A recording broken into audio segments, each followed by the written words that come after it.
আসসালামু আলাইকুম ভিউয়ার্স। আশা করি আপনারা সবাই ভালো আছেন। আল্লাহর রহমতে আমি অনেক ভালো আছি। আজকে আপনাদের মাঝে নিয়ে আসলাম আরেকটি নতুন মন্ত্র এবং পরীক্ষিত মন্ত্রটি।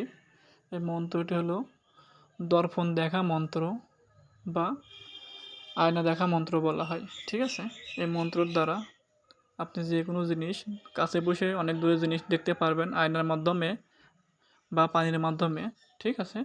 এই মন্ত্রটি অত্যন্ত কার্যকরী ও গুরুত্বপূর্ণ মন্ত্র। এই মন্ত্রটির দ্বারা আপনার তো হারিয়ে যাওয়া জিনিস বা চোরকে শনাক্ত করা বা যিনি ধরা রোগী বা কাউকে জাদুটোনা করা হয়েছে কিনা সেই সব কিছুই আপনি দেখতে পারবেন। ঠিক আছে? আর যারা আমার চ্যানেলে নতুন আছেন তারা আমার চ্যানেলটিকে সাবস্ক্রাইব করে আমার চ্যানেলের পাশে থাকবেন। আমার চ্যানেলে অনেক পুরাতন ও গুপ্তবিদ্যা আপলোড করা হয় যা আপনার অত্যন্ত কাজে লাগবে। ঠিক আছে? চলুন মন্ত্রর মেন টপিকে আসা যাক। আপনার স্ক্রিনে যে মন্ত্রটি দেখতে পাচ্ছেন মন্ত্রটি একদম ছোট 3 লাইনের মন্ত্র। এই মন্ত্রটি আপনারা ভালোভাবে মুখস্থ করে নেবেন।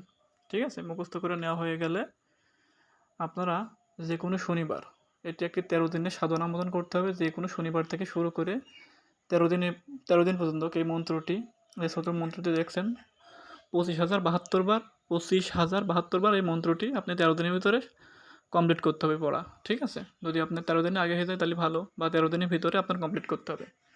যখন আপনার এই মন্ত্রটি 25,072 বার পড়া কমপ্লিট হয়ে যাবে তখন মনে করেন যে এই মন্ত্রটি আপনার সিদ্ধ হয়ে যাবে। ঠিক আছে? কারণ এটি সিদ্ধ করে নিতে হবে। আর যতদিন আপনি সাধনাটি করবেন ততদিন আপনি মাছ, মাংস এগুলো গ্রহণ করবেন না, নিরামিষ খাবেন। আর যারা বিবাহিত আছেন তারা স্ত্রী সহবাস থেকে দূরে থাকবেন। ঠিক আছে?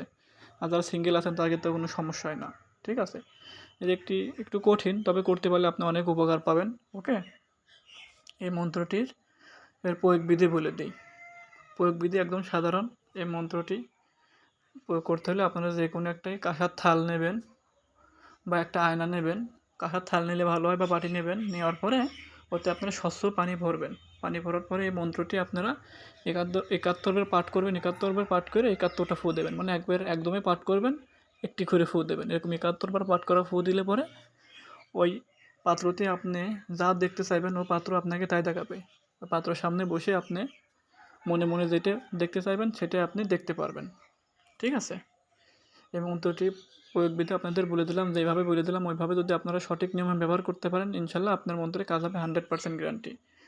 আর এটির দ্বারা আপনারা অনেক কিছু জানতে পারবেন, অন্যের মনের খবর জানতে পারবেন, কার মনে কী চলছে সেগুলো জানতে পারবেন। ঠিক আছে? সব কিছু আপনারা আপনার চোখের সামনে দেখতে পারবেন, যা অন্য কেউ দেখতে পারবে না। এর দ্বারা আপনি একটা অদ্বিতীয় ক্ষমতার মালিক হতে পারবেন। এর দ্বারা আপনার টাকা পয়সার কোনো কিছুর কমতি থাকবে না। আশা করি আমার কথা বুঝতে পারছেন। সঠিকভাবে ব্যবহার করলে পরে ফল নিশ্চয়ই পাবেন। দেখা হবে আপনার সাথে পরবর্তী ভিডিওতে। সবাই ভালো থাকবেন। আল্লাহ হাফেজ।